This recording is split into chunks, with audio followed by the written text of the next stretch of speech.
What's up, y'all? A little faith, and welcome to episode 18 of the Fagnostic Podcast. Y'all, my podcast is now old enough to vote, smoke, make love, and make war. I'm your host, Matt Hayes, and if I'm still giving you episodes, it means that I'm still searching for answers. As I mentioned last episode, I was a juror for one of my favorite film festivals in the country, the Out at the Movies International Film Festival in Winston-Salem, North Carolina. Y'all, I watched this film called The Gray Area first, and even in watching it, I had a feeling it was going to be my pick to win. As a cisgendered, male-presenting, male-identifying gay man, I feel like it is my job as an activist with a voice to learn as much as I can about experiences unlike mine so that I can do my part in advocating and elevating those experiences. I described my viewing of this film as I just earned an undergraduate degree in gender and identity studies. I need everyone to watch this film.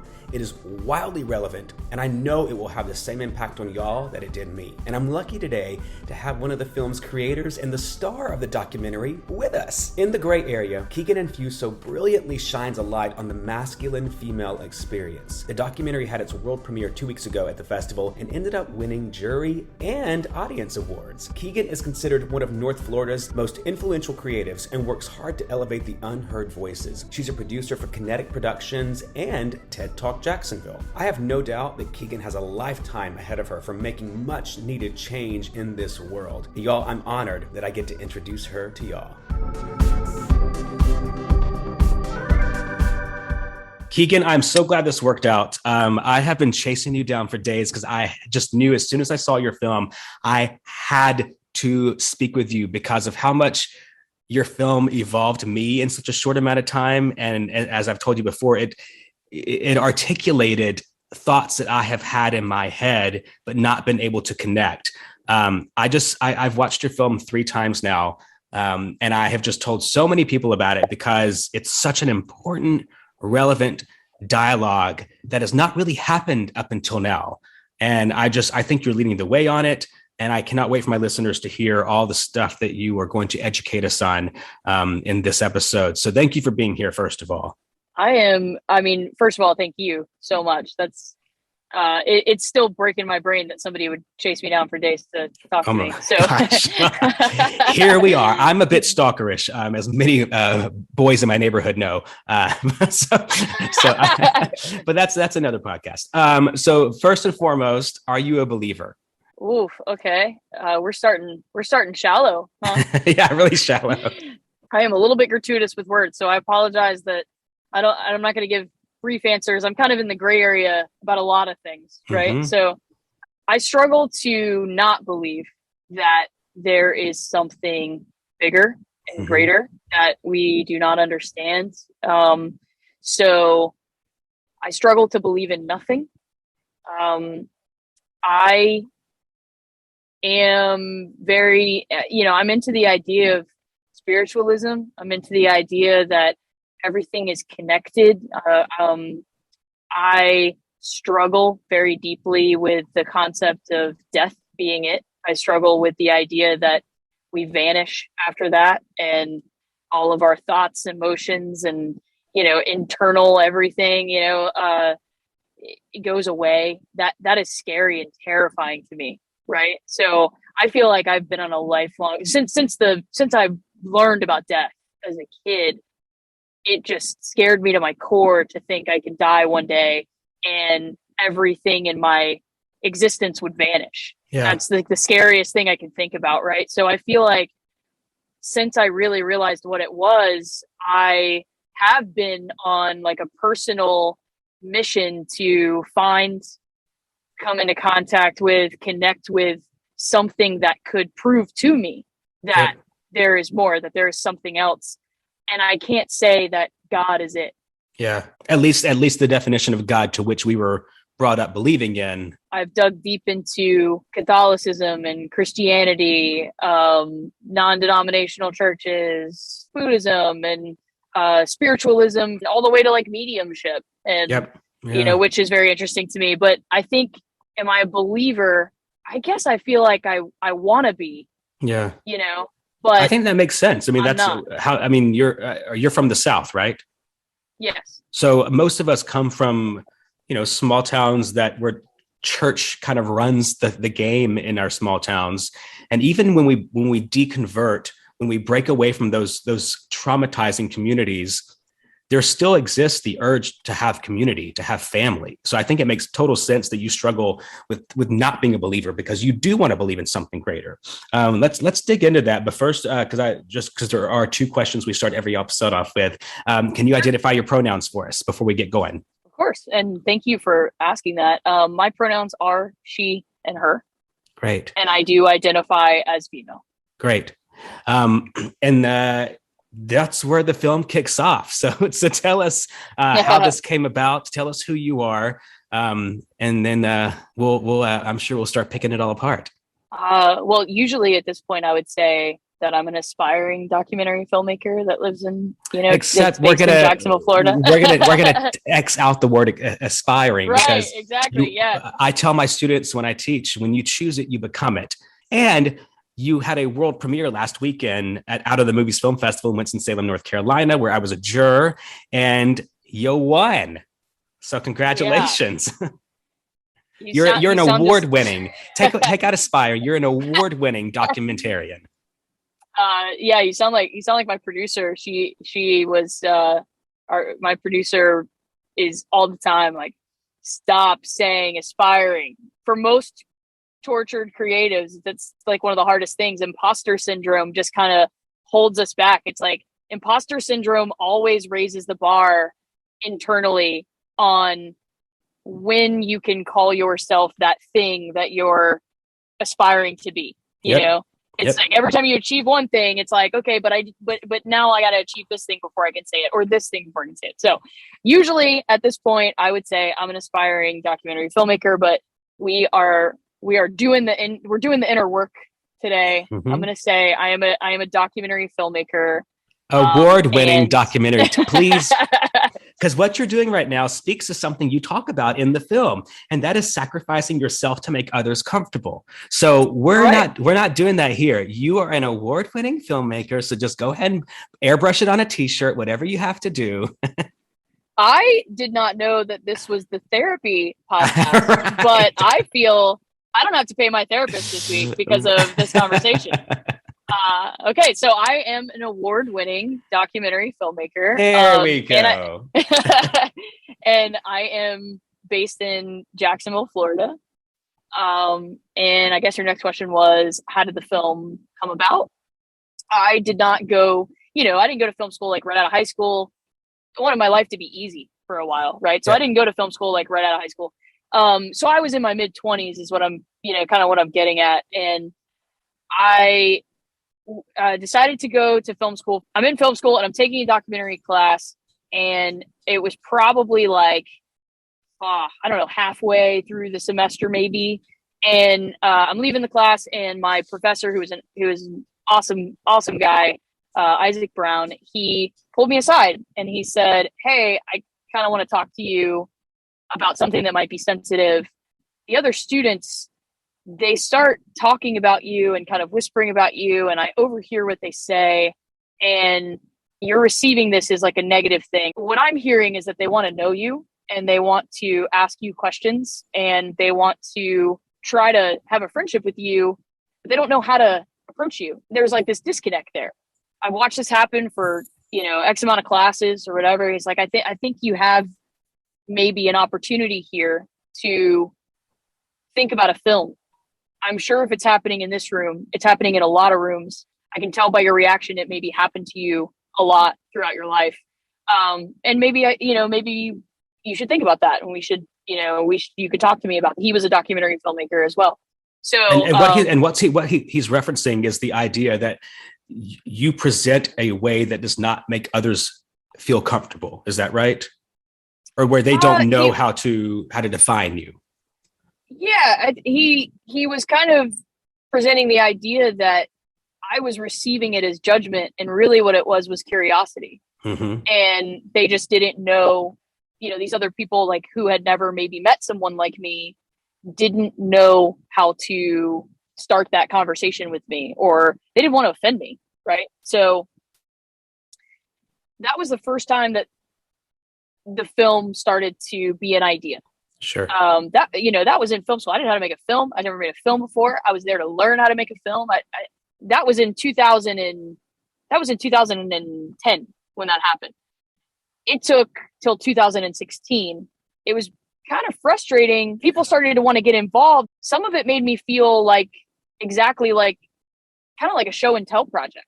Like they saw the opportunity to put me on camera as an interesting person, and they thought maybe, this would be a cool show and tell project. Like it gave me that vibe. I'm not saying that that was their intention at all. That was a lot of my insecurity. They probably had very genuine reasons. They probably had heartfelt reasons for wanting to, get involved. But at the time, I just wasn't in the place to understand how to do that thoughtfully, how to do that professionally. But also, we don't, insecurity. those of us who are marginalized by growing up different, we don't want to identify as the thing that we were marginalized about. You know what I mean? Because we're like, oh, but there's so much more to me. So of course, when someone, seems, and like you said, we can't judge their intention because it may not be to have exploited you, but that you have so much more to offer than just this one singular story that they're seeking. Right. And in addition to that too, why would I do that? Why would I choose me? If I'm going to be a documentary filmmaker and I'm going to, tell other people's stories, I'm going to go into their lives and I'm going to, help them amplify their voice. I could do that for anybody around me. Why me? Why would that matter? And I really had to dig to figure that out for the next 6 years. Like, why do this? Why my story? Who will this matter to? I can't just do this for me. It didn't feel right. So in 2016, my co-director, Drew, he had just come back from, winning a student Oscar in 2015. And he did this really beautiful film that also was in the realm of gender identity and gender expression. And he had won, it's called Person, by the way. And he, like I said, he just made this beautiful film and it won gold in the student Oscars. So he came back and it was kind of like we were still in like a celebratory phase about that. And we were talking, friend to friend about what he should do next with that film. It won an Oscar, student Oscar, what's next? And he asked me about the gray area. He was like, I remember hearing about it. I remember there was this talk. I remember people being interested in it. What are you going to do with that? And I kind of at that point was like, I don't ever want to talk about this film again. I've been thinking about it for 6 years. I'm not sure, whatever. And he's like, well, let's talk about it. And him and I did like a deep creative dive, but it was more like a deep emotional dive into the film. Like, why would I make this? Like, who would this matter to? And what would be said in it? And one of the first things that we did, I wish Drew, I feel like I wish Drew would have been included we could have added him into the episode, but Drew and I decided as one of the main deep dives of the film that we were going to go into a room in the tiny apartment I was living in at the time, and we were going to write down on Post-its everything that I could remember someone ever saying to me that made me feel weird or bad or small or, judged or criticized. Like, I was just going to start writing it down. Is that where the montage comes from in the film? That's kind of snippets of people saying things to you that are inappropriate or presumptive? Yes. Right. Yes. And so, and can tell us some of those things. Because you identify as a female woman, but part of the film's narrative is that the way you present is not what society sees as strictly female. So that's where the disconnect comes from, right? Yeah. So since this is like an audio platform, right, and people aren't seeing me visually, basically and put simply, most people think that I'm male. That's it. I mean, that's just basically the whole experience from my perspective is since I was a kid to an adult, most people, when they meet me, they think I'm male. And when they realize that I'm not, they jump to the next assumption, which is that I want to be. Right. or I am in denial about wanting to be. Those are the initial assumptions that everyone seems to have, or a majority of people seem to have when they meet me. And the responses and the reactions and the things that people said. So that's what we were digging into, is like, okay, it's been a lifetime of people saying things to you in response to either thinking that you're male or finding out that you're not male and then reacting to that. Right. And so I started writing, and it was everything. It was like comical. It was painful. It was weird. It was uncomfortable. I'm going to try to think of some like highlight, because, you saw the film, but so, things like, it's such, why are you so ashamed of your body? Or you would make such a beautiful woman, or The one that got me was the one from the seemingly gay guy who was saying something like, "You would if you were a guy, I'd be so into you," or something like that. And I just thought, oh my God, right. Like, who is saying these things? And that's actually a really funny But then it made me think, what have I said to people in the past? Like, it made me, I went down a spiral of like, I hope to God that if I have said something to someone in this way, that they were able to erase that from their memory. And if not, I hope that they have evolved in a way that trusts that I have evolved to where I am now advocating against that type of language. Right. So the funny part of this story, and honestly, like, emotional bonding part of the story, was like, we're writing all these things down, and we filled the wall. I mean, we filled the walls, and we were standing in a room. I wish we had a picture of it. I can't believe we didn't take a picture of it. I know. We were standing in this room where every single wall was covered in a Post-it. And because I was writing them and Drew was putting them on the wall, and he's reading every one as I'm putting it up there. And when we got to, if you were a guy, I would be so into you. And honestly, that's more of a PC way of saying what they actually say. But, it was, if you were a guy, I'd be so into you. And I handed it to Drew, and he put it on the wall, and then he looked over at me, and he was like, I'm the one that said that. I said that. He's like, I didn't just say. God. And he was like, I didn't just say that. I said like 3 of these things on this wall. And he was so, like, his brain, like, I mean, honestly, it was just like watching he's such an empathetic person. Like, he really is. Like, he's empathetic. He's sympathetic. He's kind. He is not someone that would say something like that out of like any kind of hurtful joke. He probably said it in like some kind of playful manner. We're friends. He probably said it and meant it as a compliment. I mean, regardless, like, he saw it, and it connected with him, like what that must have sounded like and how different it is to read it on this wall than it was for him to say it in that moment. Mm-hmm. And that is the moment that I feel like we both together realized that's why we make the film. I was going to say that's what it is. Yep. And it's not because, I mean, to be really clear, like, I doubt that anybody on the wall, like anybody who said anything that was on that wall, I really don't think that most of those people were trying to hurt me or trying to criticize me or upset. They probably innocently thought that they were giving me some kind of compliment or some kind of assurance or something. And that's definitely, Drew's not bad. That wasn't the point, is like that the person who said this is bad. The point was, we go through our day and we say these things regardless of our wokeness, regardless of our identity, regardless of our, submersion into whatever progressive culture that we're a part of, regardless of our religion, our background, our politics, whatever it is, like, regardless of our age, like, we still just kind of walk around saying stuff and not really realizing how it lands with other people. Right. We're making assumptions throughout our day. We're all guilty of doing this. This is not, some of my best friends, some of the people that I love the most were on that wall. Right. Yeah. And I didn't do this to make them feel bad.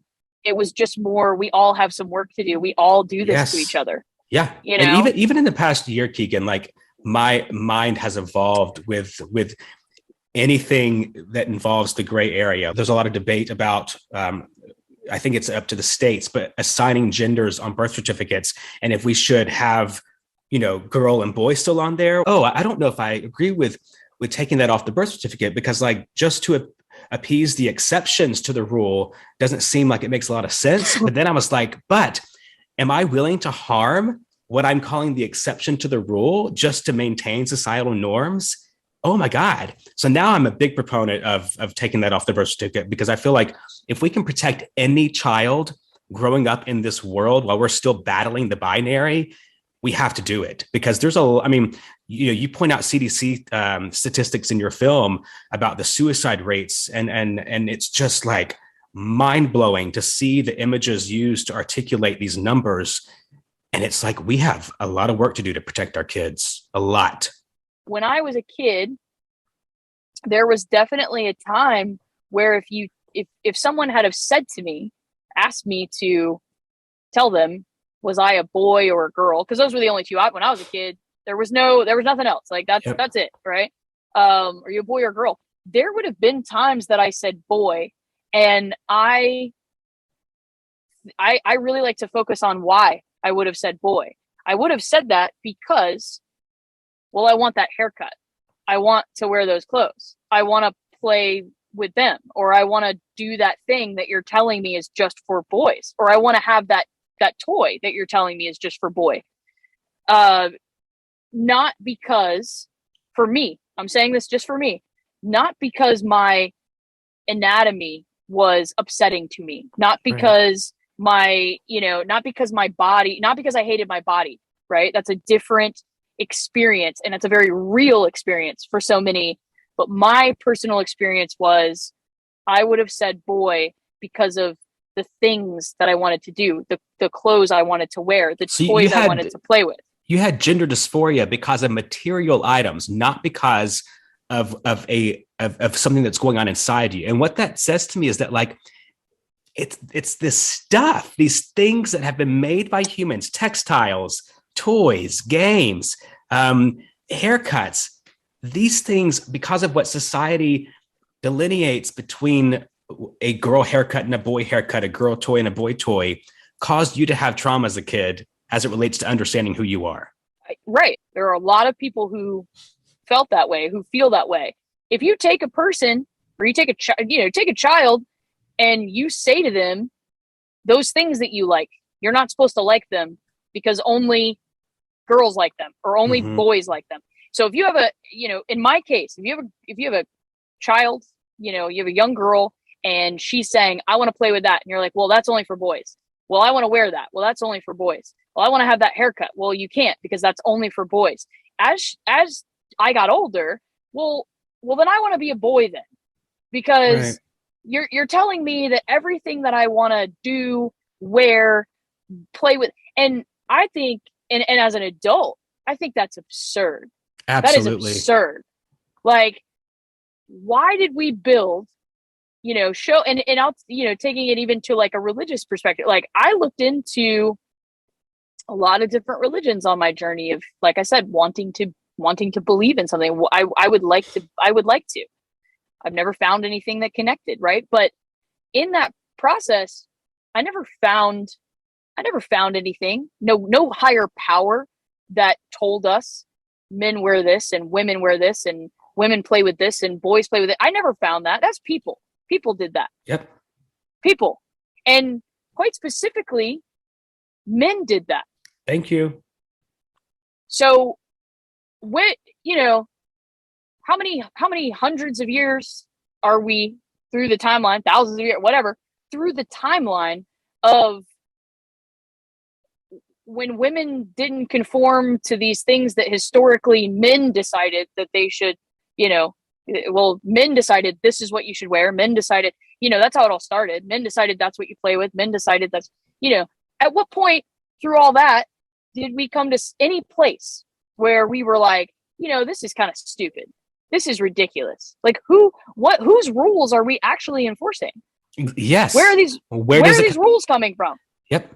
So when you're, and I'm just using it as an example, when you're like a hyper conservative, religious father, and who I think, who loves his daughter, right? Who just loves his daughter, and he's trying his hardest to be like a great father and follow all the things he believes in, but that's his belief system.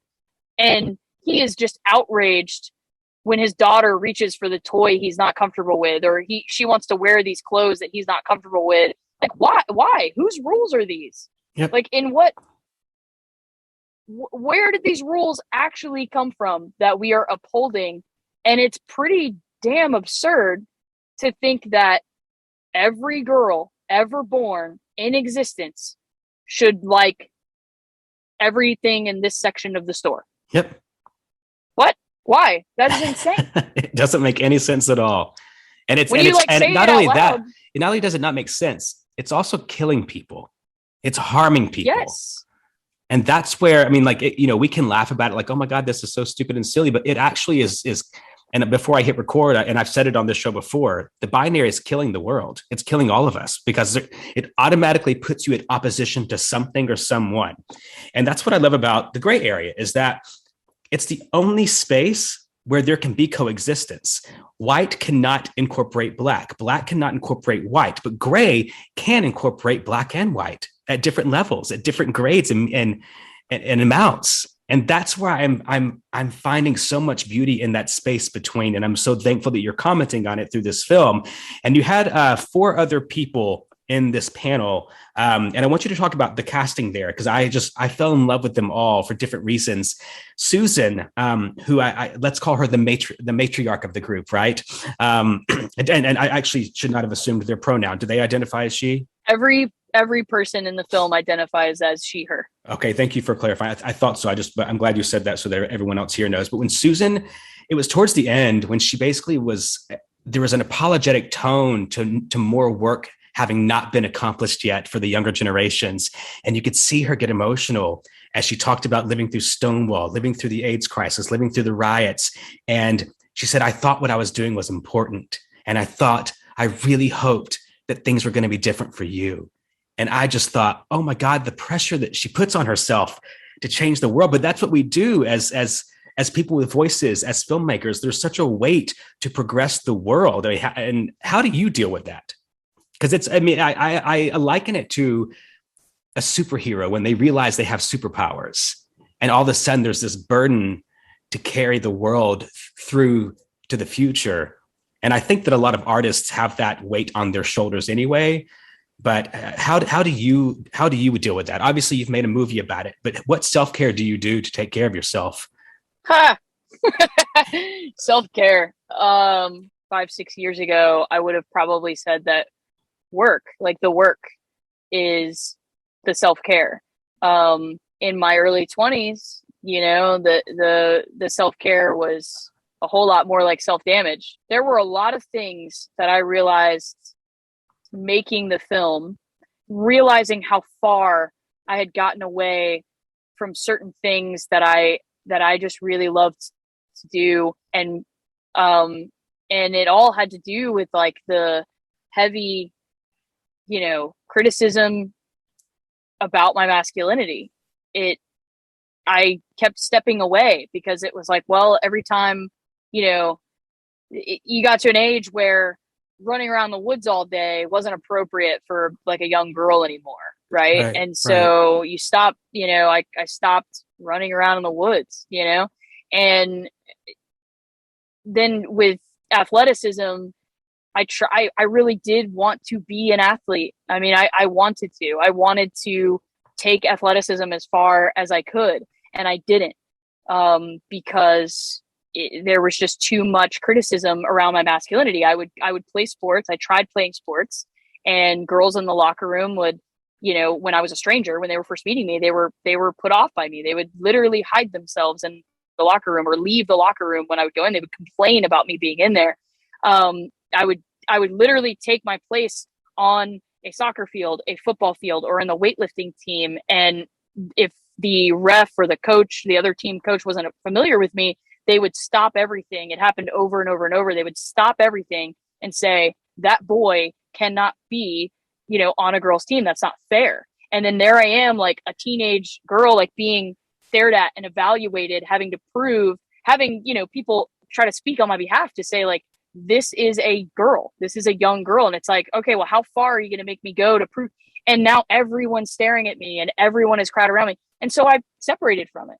So for me, Keagan, self-care has become reconnecting with those things that I loved so deeply, that were very much so like a part of my happiness. So, I'm reconnecting with being an athlete at like 35, or I'm not an athlete, but I'm athleticism at 35. I found rock climbing, and it's a culture that really celebrates the hell out of strong women.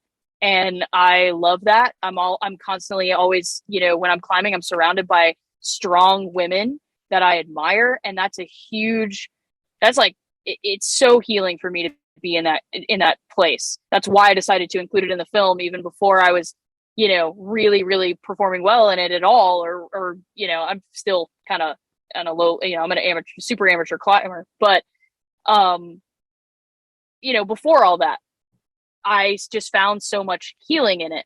And I decided I was going to dedicate a lot of, I spend every birthday now out doing something I've never done in the adventure world. I try to be hiking, running, climbing,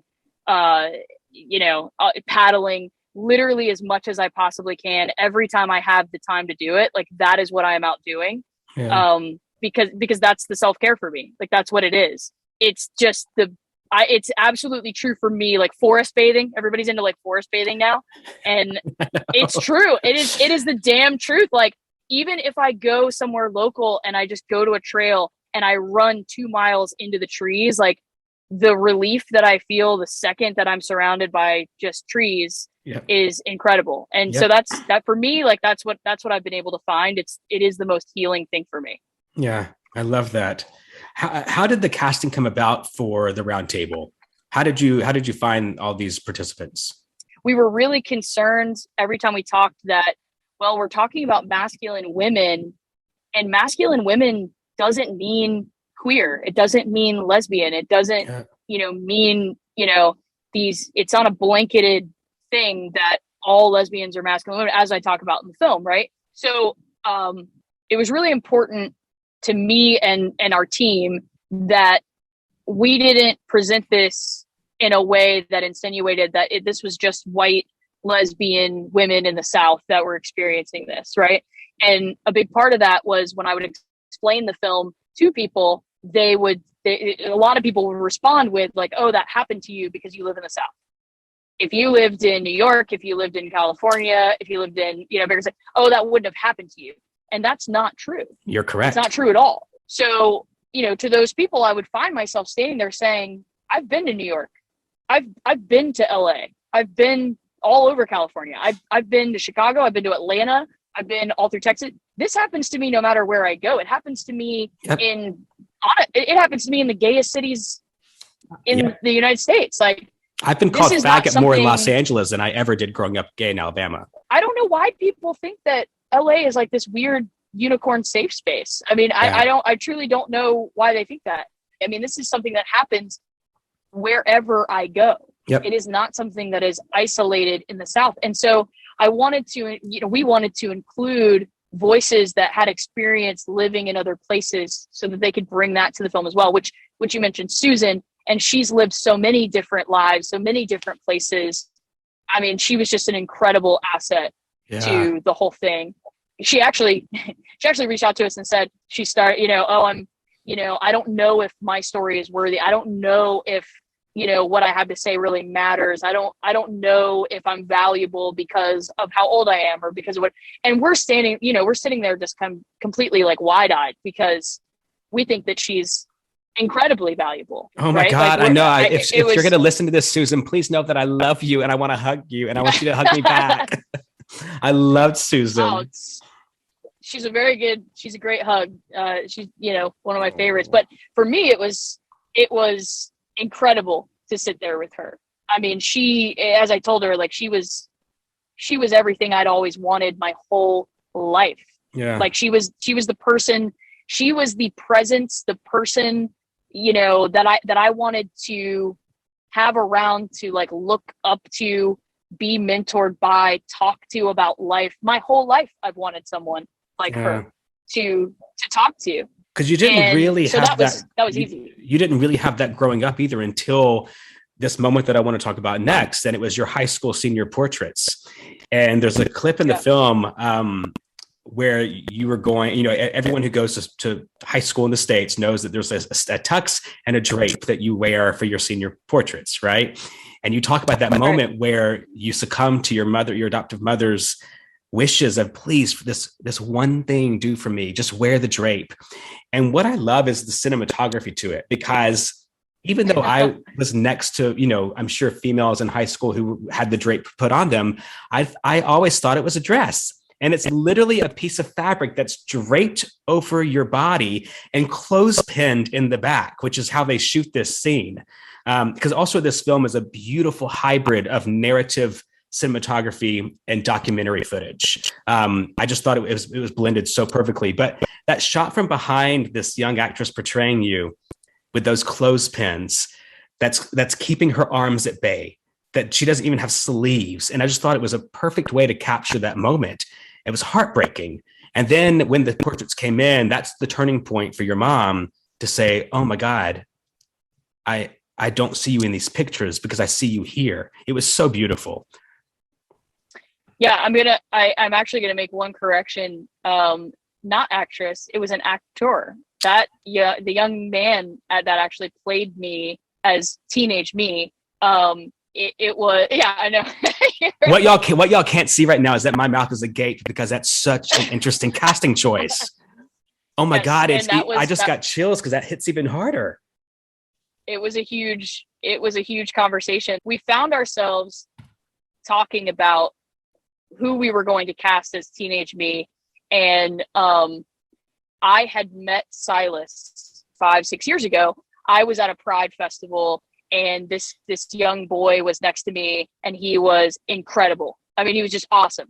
He was covered in Pride everything, the Pride shirt on. And I mean, this kid's like, at the time he was, so he's 15, 16. Yeah. So he was 10 years old. Right. And he's at the Pride festival, and he's got his Pride shirt on, and there's actually a picture of him and I the day I met him, and he's dancing like all by himself in this crowd of people. And I look over and realize like his mom is there, keeping an eye on him, but like letting him just like express the hell out of himself at this Pride festival. Right. And so there's a band in the film as well that we present. There's the guitarist and the drummer, and so that was actually a band called Tomboy. That's like just this really awesome Jacksonville local queer band, and they were performing, and he's just like dancing so hard to this music. And so I asked his mom, like, hey, can I put him up on the stage with our friends? And so that's how our, and he got up there and he killed it. And it was just this really awesome moment at our Jacksonville Pride. And so that's how I became friends with them. And then a year later, his mom and I had kept in touch. We're still great friends. And she said, hey, Silas, he's wanting to get into acting. If you have anything for him, whatever. Well, he looked like me. Like he absolutely looked like what I looked like. Right. And so we're all, and so we're casting for the film, and we're all having this creative conversation, and we're looking at teenage girl after teenage girl after teenage girl that wanted to, be involved in it. It's just none of them really had the look that I had. We were looking at photos of me, and we wanted to be really accurate. And I just thought about, I ended up getting coffee, and Silas was there with his mom, and I look over at him and I'm like, this kid looks like me. Mm-hmm. Why are we, and so when we started talking about it, we were like, I don't know, that's pretty controversial for us to cast a boy and then make commentary about how you're not a boy, Right. And so we start talking with Silas, who was just like this brilliant kid, even at, but that turns the tables on the audience. That's what I'm saying, is that for me to have not even recognized that, it just speaks to what you're speaking about, which is it's not about our perception of you. It's not our business to tell you what you are. Oh my gosh. Yeah. And so we talked and talked and talked, and Silas was so excited to do it. And we tested him out in a scene, and we all just kind of he walked like I walked. He hung his head in the same way. He had the same posture. I mean, he looked exactly like me, from behind, which is where we were filming the scenes from, and it just worked. And we put him in my clothes and it just got even more accurate. And then we found ourselves like having that conversation, like, why would we avoid this? Like, honestly, why would we avoid, casting him when he's the right person for this, regardless of his sex, or his gender expression or his, whatever. And he's a pretty non-binary kid. Yeah. So, he still identifies as he, him at the moment. But he's been very transparent with us about him exploring his identity. He's always evaluating it. And so, he has a very non-binary presence and he's very proud of that. And so we went with it and we cast Silas. So he's actor, not actress, plays me. Thank you for correcting that. Thank you for I love this story. And it's, it kind of speaks to, and we just barely touched on it, but so much of what we're calling progress or what we're experiencing as equality, we have been putting in the hands of the audience, putting in the hands of those who perceive us. And I'm learning a lot. I mean, I'm trying to learn as much as I can right now about the gray area and non-binary representation and trans issues and everything. And what I keep realizing is that they don't need my permission to exist. Nobody needs my permission to be themselves. And this film just captured that in the most graceful way, because I say it in a way that comes across angry, because I am fire, but you said it in a way that is so kind and humble and gracious. And I just know that your message is going to go a lot further than mine is. And I'm so thankful that you have those qualities about yourself and your filmmaking, because it's what's that saying? We attract more bees with honey. Is that, or bears with honey? I forget. That's my belief system, though. Not necessarily that we attract. I think activism, there are these 3, 4, 5 different ways that we can reach them, and not everybody is reached by all of them, right? Mm-hmm. And we know that about learning. We know that some people need to like touch it and interact with it. Some people need to hear it. Some people need to feel it. Some people can just read it, right? Yeah. And I think the same about activism.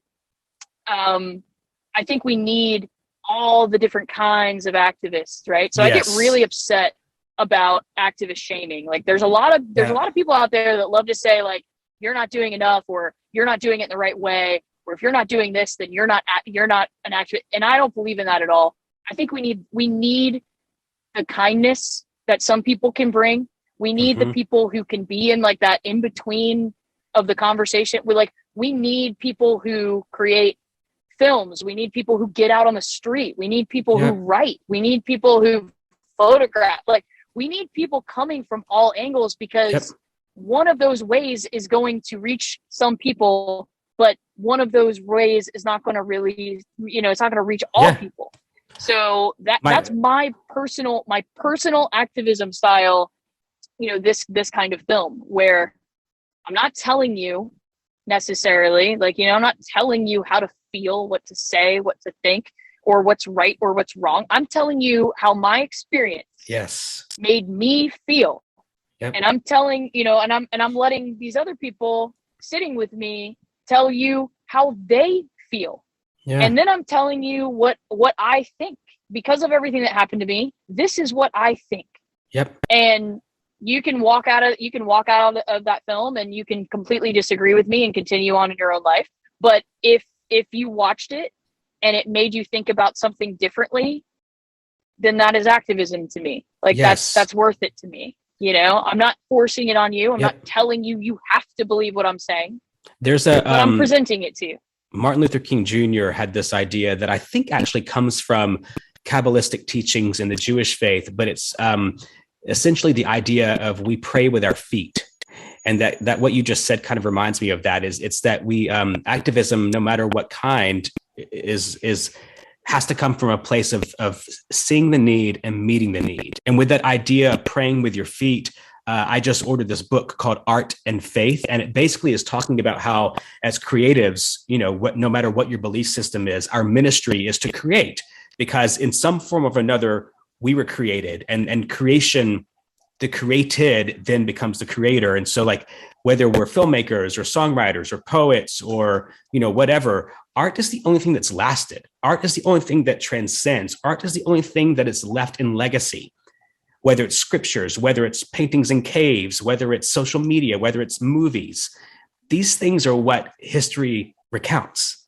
And so I'm just so thankful that you have recognized this urge within you to showcase, to pull back the covers on your life experience, because it's where we talked earlier about how the binary is killing the world.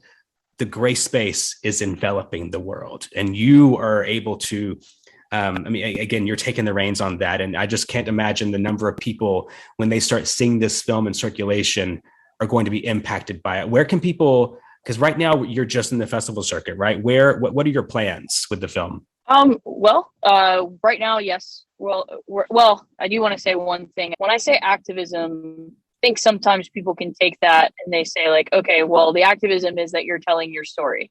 And sure, like, yes, to a degree, that is the activism, right?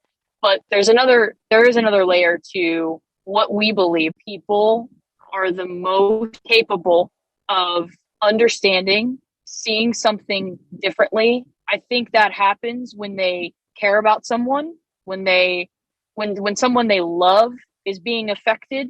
That changes things for them. It changes the level in which they care about a particular issue. It also changes very much when it is happening to them. So when we stylized the film, that was very important to me. I didn't want anybody to watch the film and think, what a terrible thing happening to this other person, or what a sad thing that happened to that person, but still have that disconnect of, but that doesn't happen to me.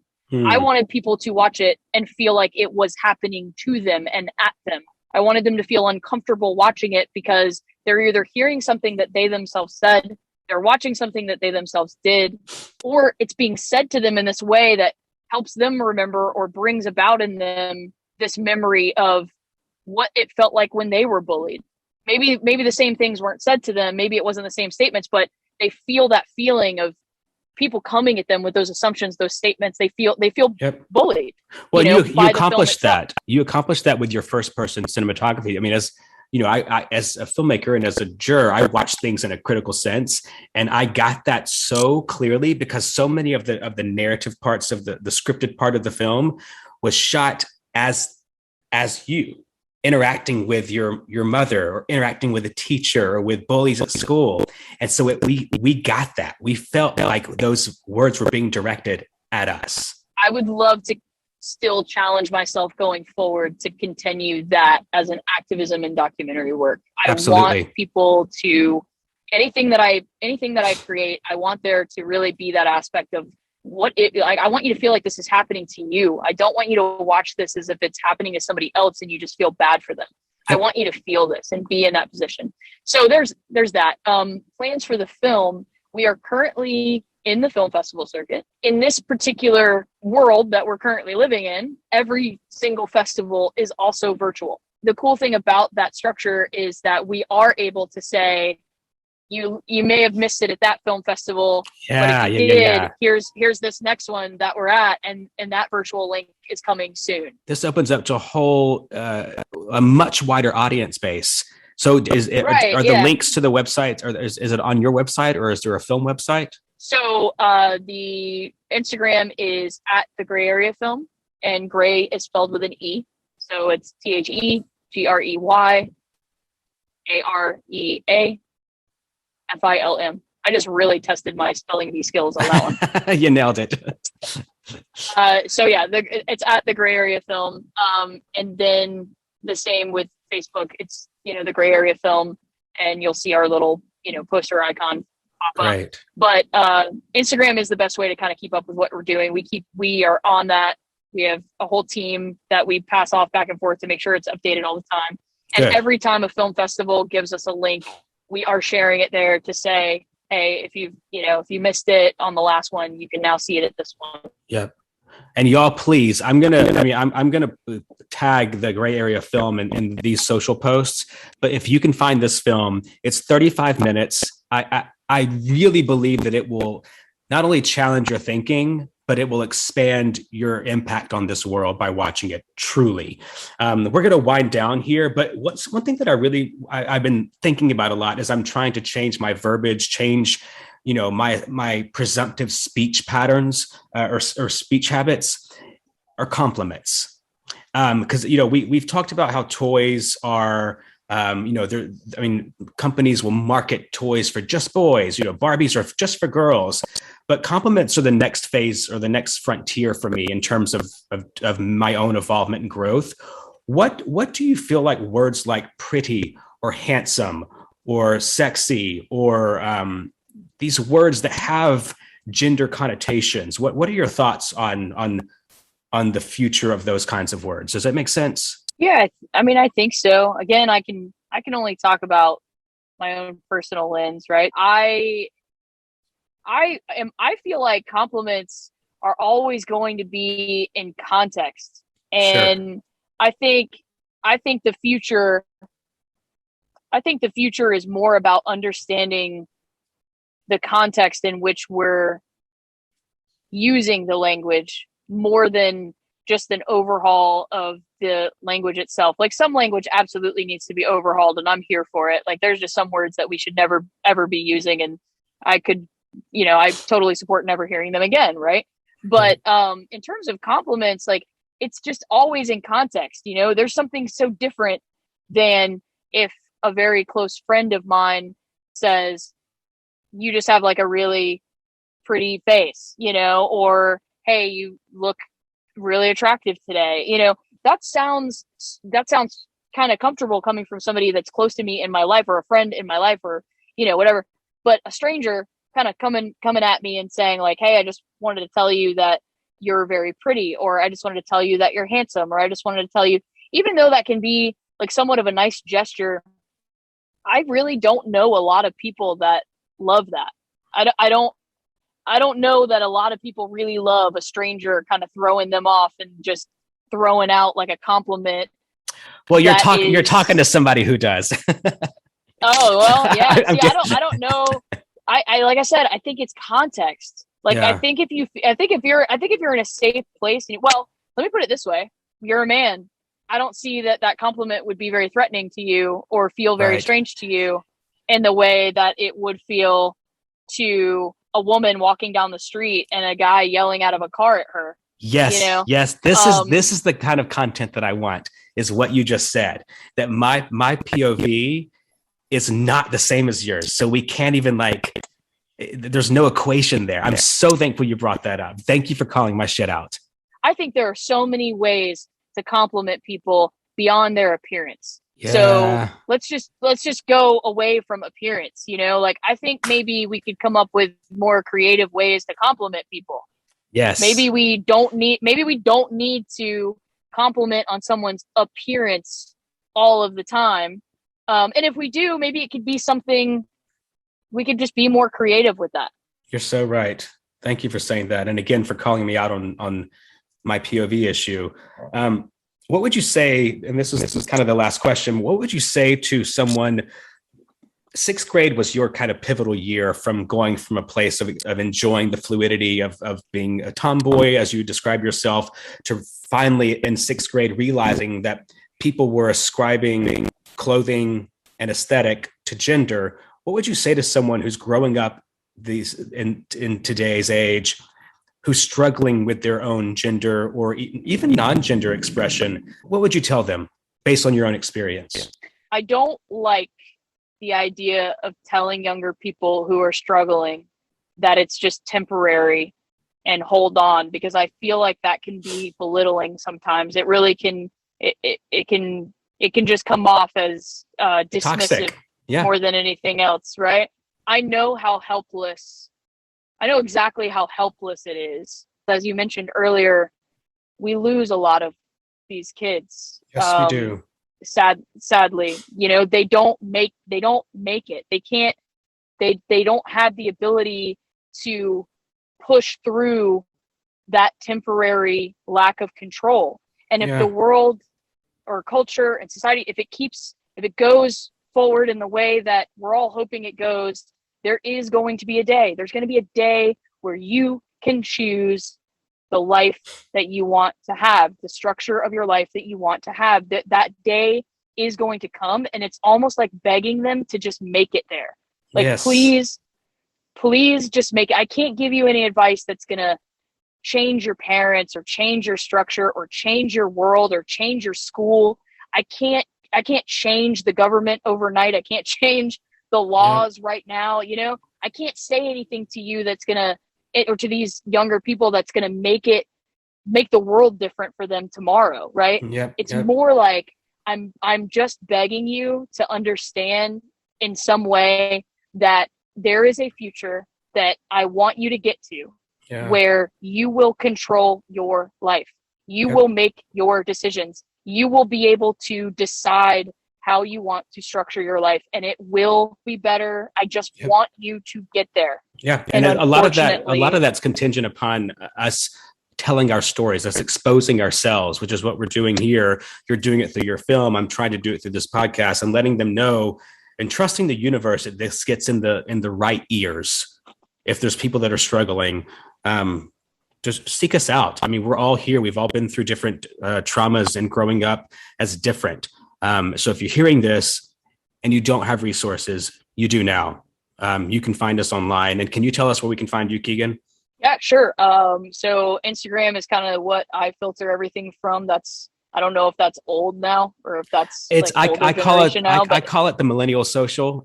But yes, that's all. I mean, Instagram's my vice too. Instagram's my thing. I still like it. That's still where I like to communicate. It's my favorite place to post stuff. It's my favorite place to connect with people.